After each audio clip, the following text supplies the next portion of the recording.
అందరికీ నమస్కారం.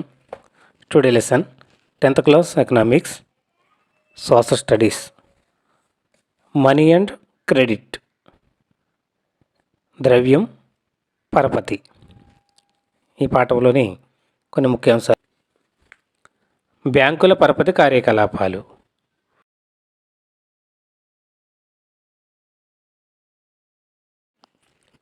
ప్రజల నుండి స్వీకరించే డిపాజిట్లను బ్యాంకులు ఏం చేస్తాయి? ఇక్కడ ఒక ఆసక్తికరమైన యంత్రాంగం పనిచేస్తుంది. బ్యాంకులు తమ డిపాజిట్లలో కొంత భాగాన్ని మాత్రమే తమ వద్ద నగదుగా ఉంచుకుంటాయి.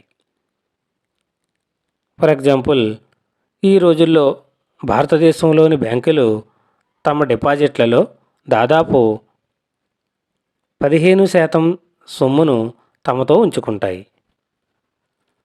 ఏ రోజునైనా బ్యాంకు నుండి డబ్బును ఉపసంహరించుకోవడానికి వచ్చే డిపాజిటర్లకు చెల్లించడానికి వీలుగా ఈ 15% సొమ్మును బ్యాంకులు తమ వద్ద ఉంచుకుంటాయి.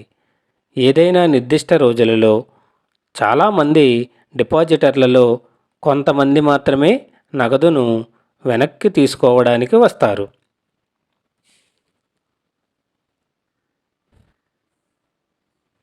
కాబట్టి బ్యాంకు ఈ నగదుతో సరిపెట్టగలుగుతుంది.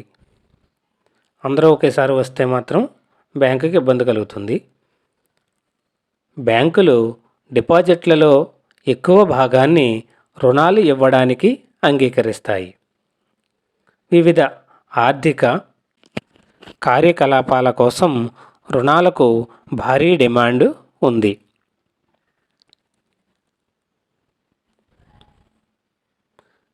దీని గురించి తర్వాత చదువుకుందాం. బ్యాంకులు ప్రజల రుణ అవసరాలను తీర్చడానికి డిపాజిట్లను ఉపయోగించుకుంటాయి. ఈ విధంగా మిగులు నిధులు ఉన్నవారు లేదా డిపాజిటర్లు, ఈ నిధుల అవసరం ఉన్నవారు, రుణగ్రహీతల మధ్య బ్యాంకులు మధ్యవర్తిత్వం వహిస్తాయి. బ్యాంకులు డిపాజిట్లపై అందించే దానికన్నా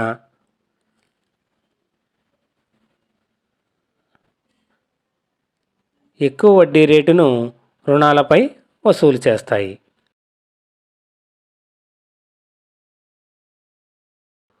రుణగ్రహీతల నుండి వసూలు చేసిన దానికి డిపాజిటర్లకు చెల్లించే దానికి మధ్య ఉన్న వ్యత్యాసమే ఈ బ్యాంకుల యొక్క ప్రధాన ఆదాయం. ఇక్కడ కనిపిస్తున్న చిత్రంలో ఒక పక్కన డిపాజిటర్లు, వీళ్ళు సొమ్మును ప్రజలు ఏం చేస్తారంటే బ్యాంకులో డిపాజిట్ చేస్తారు. ఈ బ్యాంకులో డిపాజిట్ చేసిన సొమ్మును బ్యాంకులు రుణగ్రహీతలకి అప్పు ఇస్తారు. ఈ బ్యాంకులు ఏం చేస్తాయంటే ఎవరికైతే అప్పులు కావాలో డిపాజిటర్లను సేకరించి ఈ రుణగ్రహీతలకు అప్పు ఇస్తుంది బ్యాంకు మధ్యవర్తిత్వం వహించి. ప్రజలు తీసుకున్న ఈ అమౌంట్కు బ్యాంకు కొంత వడ్డీ వసూలు చేస్తుంది. ఈ రుణగ్రహీతల నుండి బ్యాంకుకు కొంత వడ్డీని ఇస్తారు ఈ రుణగ్రహీతలు. బ్యాంకు అందులో డిపాజిటర్లకు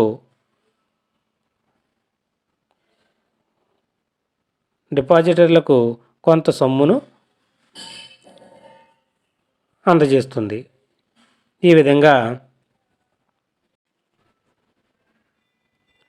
రుణం లేదా అప్పు అనేది రుణదాత భవిష్యత్తులో చెల్లిస్తాననే హామీ మీద రుణగ్రహీతకు డబ్బు లేదా వస్తువులు లేదా సేవలను అందించే ఒక ఒప్పందాన్ని సూచిస్తుంది.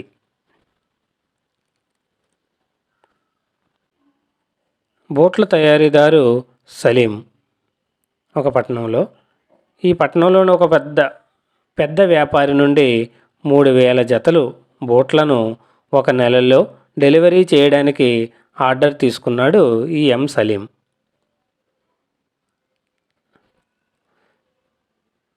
ఈ సలీం అనే వ్యక్తి సకాలంలో ఉత్పత్తిని చేయడానికి కుట్లు మరియు అతికించే పని కోసం సలీం మరికొంతమంది కార్మికులను కూడా నియమించుకోవాలి. ఇతను ముడి పదార్థాలను కూడా కొనుగోలు చేసుకోవాలి సలీం. ఈ ఖర్చుల కోసం సలీం 2 విధాలుగా రుణాలు పొందుతాడు. మొదటిది, అతను ఇప్పుడు తోలు సరఫరాదారునికి తర్వాత చెల్లిస్తాననే వాగ్దానంతో ముందస్తుగా తోలు సరఫరా చేయమని అడుగుతాడు. అది మొదటి ఉదాహరణ. రెండవది, అతను నెలాఖరులోగా మొత్తం ఆర్డర్ను డెలివరీ చేస్తాననే వాగ్దానంతో 1000 జతల బూట్ల కోసం ముందస్తు చెల్లింపుగా లేదా అడ్వాన్స్గా పెద్ద వ్యాపారి నుండి నగదు రూపంలో కొంత రుణాన్ని ముందే పొందుతాడు. ఇక్కడ 2 రకాలుగా రుణాన్ని అప్పు పొందుతాడు సలీం. ఒకటి, తోలు సరఫరాదారు నుండి, రెండవది ముందు అడ్వాన్స్ రూపంలోను. ఈ విధంగా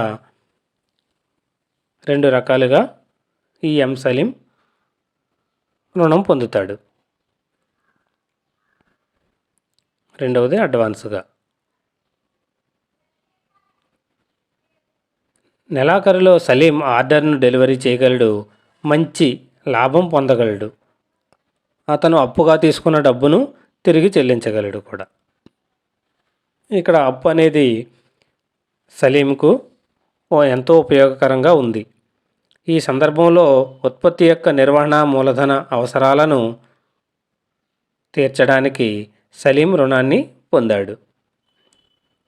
ఈ రుణం ఉత్పత్తి ఖర్చులను భరించడానికి, సమయానికి ఉత్పత్తిని పూర్తి చేయడానికి, తద్వారా ఆదాయాన్ని పెంచడానికి అతనికి సలీంకి సహాయపడింది రుణం.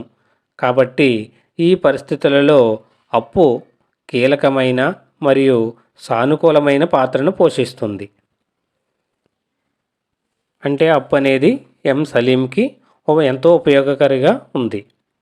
ఇంకా రెండవది, స్వప్నకు వచ్చిన సమస్య. స్వప్న అనే చిన్న రైతు తనకున్న 3 ఎకరాల పొలంలో వేరుశెనగ సాగు చేస్తుంది.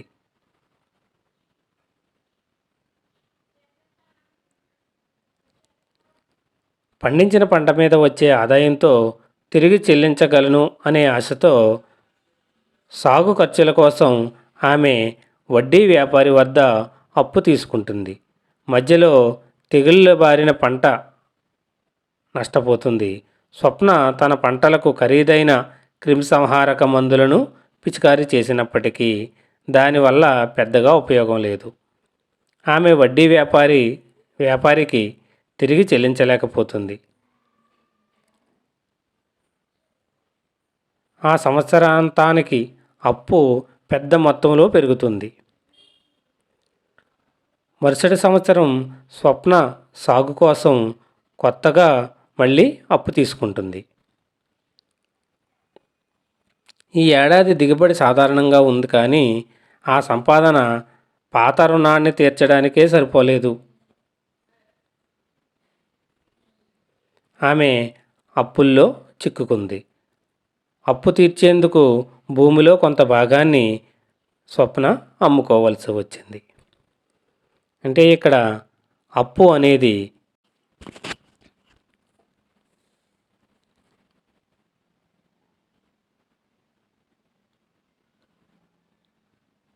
స్వప్న విషయంలో సమస్యగా కాగా, సలీం విషయంలో మాత్రం సహకారాన్ని అందించింది. అప్పు అనేది సలీంకు సహాయపడింది. స్వప్న విషయంలోకి వచ్చేటప్పటికి అప్పు అనేది సమస్యగా తయారైంది.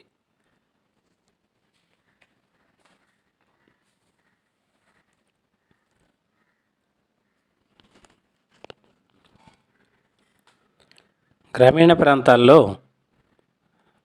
పంట పండించడం కోసం ప్రధానంగా అప్పు అవసరం ఉంటుంది.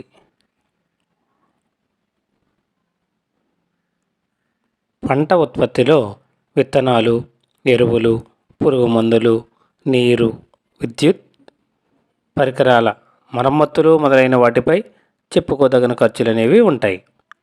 రైతులు ఈ వస్తువులను కొనుగోలు చేసే సమయానికి మరియు వారు పంటను విక్రయించే సమయానికి మధ్య కనీసం 3 నుండి 4 నెలల వ్యవధి ఉంటుంది.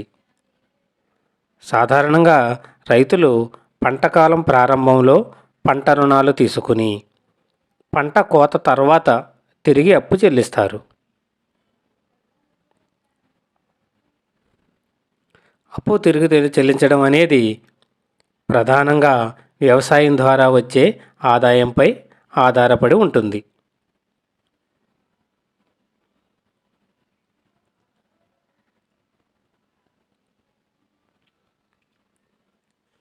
ఇక్కడ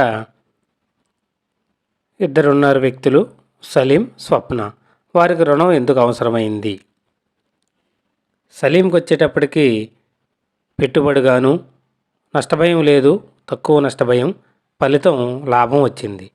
ఇదే అప్పు స్వప్న విషయం వచ్చేటప్పటికి పెట్టుబడిగా అవసరమైంది, నష్టభయం ఎక్కువ, అంటే పంటలు నష్టపరిహారం ఉండదు కాబట్టి, అలాగే ఫలితం స్వప్న నష్టపోయింది. అప్పు ఫలితంగా సలీం లాభపడ్డాడు, స్వప్న నష్టపోయింది. పంట విఫలం కావడంతో అప్పు తిరిగి చెల్లించడం సాధ్యం కాలేదు. స్వప్న విషయంలో అప్పు తీర్చేందుకు భూమిలో కొంత భాగాన్ని అమ్మాల్సి వచ్చింది. తన సంపాదనను మెరుగుపరుచుకోవడానికి సహాయపడకపోగా అప్పు ఆమెను మరింత దిగజార్చింది. దీనినే అప్పుల ఊబి అని పిలుస్తారు. ఈ సందర్భంలో అప్పు బయటకు రావడానికి చాలా కష్టతరమైన స్థితిలోకి రుణగ్రహీతను నెట్టివేస్తుంది.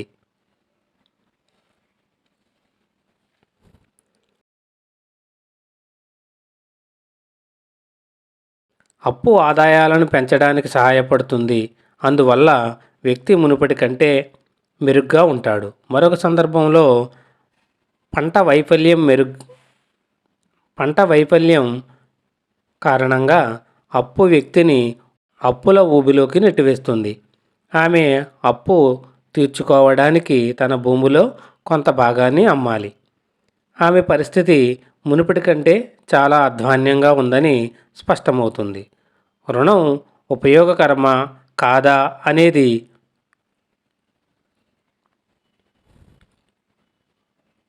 పరిస్థితిలో ఉన్న నష్టభయం మీద, నష్టం జరిగితే ఏదైనా సహాయం అందుతుందా లేదా అనే దానిపై ఆధారపడి ఉంటుంది.